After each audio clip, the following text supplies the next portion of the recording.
मानव का दिमाग इतना शक्तिशाली होता है, यदि वो ठान ले और दिल में दृढ़ इरादे हो तो कुछ भी किया जा सकता है। आज एक ऐसी कहानी की बात करेंगे जिसमें जो दुनिया के लिए और हिंदुस्तान के लिए प्रेरणास्पद ही नहीं, एक बहुत बड़ी मिसाल है।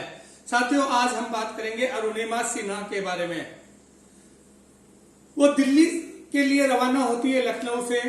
बीच में ट्रेन में उसको 4 गुंडे मिलते हैं जो उसकी चेन को छीनना चाहते हैं, लेकिन वो भरपूर विरोध करती है, उनको अपनी चेन देना नहीं चाहती। वो नेशनल खिलाड़ी होती है वॉलीबॉल की, उसमें एक खिलाड़ी की स्पिरिट होती है, वो जल्दी से हार नहीं मानती है, वो भरपूर विरोध करती है, उनको पस्त भी करती है। लेकिन वो 4 थे, ये अकेली थी। उन्होंने उसको उठा करके ट्रेन से बाहर फेंक दिया। जब ट्रेन से बाहर फेंका तो वो एक डिब्बे से टकराई, डिब्बे से टकराने दूसरी ट्रेन के डिब्बे से टकराने के बाद उसकी टांग कट गई और वो पटरी के बगल में गिर गई। उसके बाद पूरी रात वो वहां पड़ी रही। वहां से एक के बाद 49 ट्रेन वहां से लगातार गुजरती रही। वो दर्द के मारे कराती रही। उसके हाथ पैरों ने जवाब देना शुरू कर दिया, लेकिन उसका दिमाग जो अचेतन अवस्था में था वो अभी भी मजबूत था। सुबह हुई, उसको पास में बरेली के हॉस्पिटल में ले जाया गया। वहां गए तो वहां सुविधा ही नहीं थी। उन्होंने देखा इसका एक टांग बेकार हो चुका है। उस टांग को जब वो पटरी के किनारे पड़ी रही तो चूहों ने कुतरना शुरू कर दिया था, चूहों ने खाना शुरू कर दिया था। जब मेडिकल स्टाफ ने देखा कि हमारे पास सुविधाएं नहीं है, एनेस्थीसिया नहीं है, इसका पैर कैसे काटे, तो अरुणिमा सिन्हा अपने अंतर चेतन मन से ही बोलती है कि जब मैं रात भर वहां पड़ी रही, पूरे रात भर दर्द में कराती रही, तब भी मेरा कुछ नहीं बिगड़ा। आप तो मेरा पैर का ऑपरेशन करिए, मेरा पैर काटिए। ये सुन के वहां का स्टाफ भी द्रवित हो गया।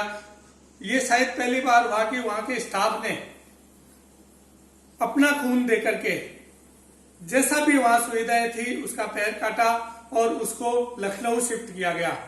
लखनऊ में उसका इलाज हुआ, लेकिन वो स्पोर्ट्स कोटे से थी, स्पोर्ट्स मैन थी, तो मंत्री की सिफारिश से उसको दिल्ली एम्स में रेफर किया गया। वहां उसका इलाज चला तो एक पैर में उसके रोड डल गई, दूसरा पैर कट गया, नकली पैर लगाना पड़ा। वो बहुत असहाय अवस्था में पहुंच चुकी थी, लेकिन उसका इलाज हुआ, वो रिकवर होने लगी। जब रिकवर हुई तो जब वो उसने अखबार पढ़ा, अखबार की हेडलाइंस थी कि इस लड़की ने तो आत्महत्या करनी चाहिए थी, इसके पास तो टिकट नहीं थी, तो वो उससे बहुत आहत हुई। उसके मन में ये विचार आया कि ये सुनकर के मेरे पेरेंट्स पे क्या बीतती होगी। उसके मन में एक टीस उठी और उसने मन में सोचा कि मैं कुछ ऐसा करूंगी कि लोगों को जवाब दूंगी, मैं ऐसा करके दिखाऊंगी कि लोग सुनेंगे और मैं बोलूंगी। उसने बेड पे ही निश्चय किया कि मैं एक दिन एवरेस्ट फतेह करूंगी, माउंट एवरेस्ट फतेह करूंगी।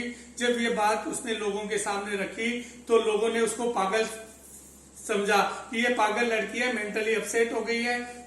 लेकिन उसके परिवार के एक भाई साहब थे, उन्होंने उसका साथ दिया। वो जब बेड पे थी और बेड से रिकवर हुई, हॉस्पिटल से बाहर निकली, तो सीधे वो घर नहीं गई, वो गई बछेंद्री पाल के पास। जब बछेंद्री पाल के पास वो पहुंची तो बछेंद्री पाल ने जब उसको देखा, देखते ही उनकी आंखों में आंसू आ गए साथियों।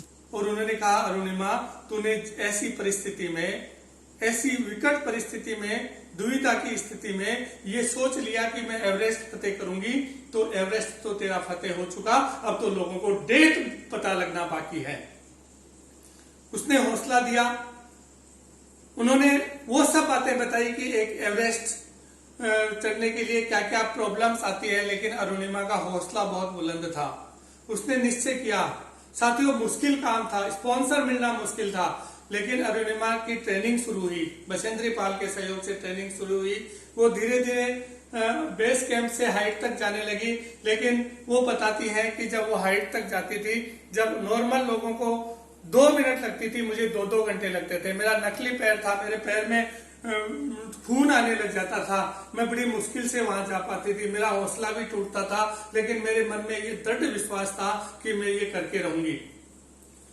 धीरे धीरे 8 महीने की पूरी ट्रेनिंग के बाद मैं उन लोगों से पहले पहुंचने लगी वहां जो हाथ पैर, जिनके हाथ पैर सलामत थे, जो बिल्कुल स्वस्थ थे। मैं 35 किलो का बैग लेकर के पीठ पे वहां पहुंचने लगी। धीरे धीरे मुझे उसके बाद स्पॉन्सर मिले और मैंने एवरेस्ट के लिए तैयारी की। जो शेरपा था, जब उसने मुझे पहले देखा तो उसने देखा कि इस लड़की का तो पैर ही नहीं है, नकली पैर है, ये कैसे जाएगी, वहां जाएगी तो ये तो टूट जाएगा, बिखर जाएगा, वहां एवरेस्ट पे तो ये जा ही नहीं पाएगी। लेकिन अरुणिमा के दृढ़ हौसले को देख के वो भी उनके साथ जाने के लिए राजी हो गया। वो गई वहां से, वो चढ़ती थी, बड़ी तकलीफ हुई, बीच में गई तो देखती थी कि वहां लाशों के ढेर पर से जाना पड़ता है। उन्होंने बताया कि एक बार वहां जाते समय एक बांग्लादेशी कर्रा रहा था, वो मर रहा था, उसके केवल हाथ ही हिल रहा था। इसी तरह से उनको वहां हाइट पे जाते समय उन लाशों के ऊपर से गुजरना पड़ा और बड़ा ही विकट, आप समझ सकते हैं कि एवरेस्ट का वहां पहली बार उन्होंने वो बर्फ देखी जो केवल पिक्चरों में ही अच्छी लगती है। वहां वो गई, जैसे तैसे करके ऊपर चढ़ी। जब ऊपर पीक आने वाला था उससे पहले ही शेरपा ने कहा कि आपका ऑक्सीजन इसमें खत्म होने वाला है, अब आप नहीं चढ़ पाएंगे। लेकिन उन्होंने हिम्मत नहीं हारी, बोला नहीं हम जाएंगे। शेरपा ने कहा नहीं, अब वापस जाना पड़ेगा। लेकिन वो कहती हैं कि मैंने उसकी नहीं सुनी और मैं ऊपर चढ़ने लगी।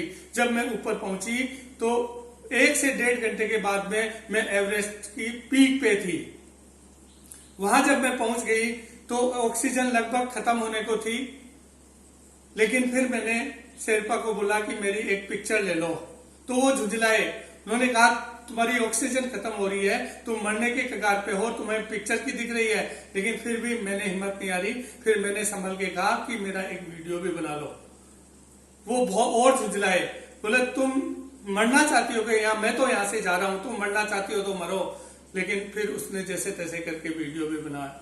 साथियों, मुझे लगने लगा था, वो कहती है कि अब शायद हो सके मैं यहाँ से वापस नहीं जा पाऊं, लेकिन मैं यूथ तक ये मैसेज पहुंचाना चाहती हूँ कि मैं यहाँ तक पहुंच गई थी। जब वो वापस आने लगे तो नीचे उतरते टाइम उनका ऑक्सीजन सिलेंडर बिल्कुल खत्म हो गया। अरुणिमा का एक जो हाथ था वो नीला पड़ गया था और इस कगार पे आने को था कि वो भी काटना पड़ सकता था, वो भी सुन्न होने लगा था। लेकिन अचानक एक घटना घटती है। वहां से एक अंग्रेज 2 सिलेंडर के साथ जा रहा होता है, तो उसके वजन ज्यादा होने की वजह से वो एक सिलेंडर को पटक देता है। तो शेरपा उस सिलेंडर को उठाता है और अरुणिमा सिन्हा के वो सिलेंडर लगाता है, उसको ऑक्सीजन मिलती है उस विकट परिस्थितियों में। कहते हैं ना कि खुदा भी उसी का साथ देता है जो अपना साथ देते हैं। उसकी हिम्मत के आगे खुदा की लिस्ट में भी उसका नाम था कि इसको इतिहास में इसका नाम अमर करना है। ईश्वर ने भी उसका साथ दिया।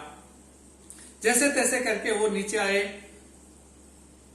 एक बार तो उसका पैर ही मुड़ गया, बिल्कुल एक तरफ हो गया पैर। बहुत ही विकट परिस्थितियां थी। जब वो नीचे आई तो लोगों को लगा, लोगों ने देखा तो बड़ा अचंभव हुआ। लोगों को लगा कि ये लड़की कैसे नीचे आ गई। ये दुनिया के लिए अब वो मिसाल बन चुकी थी।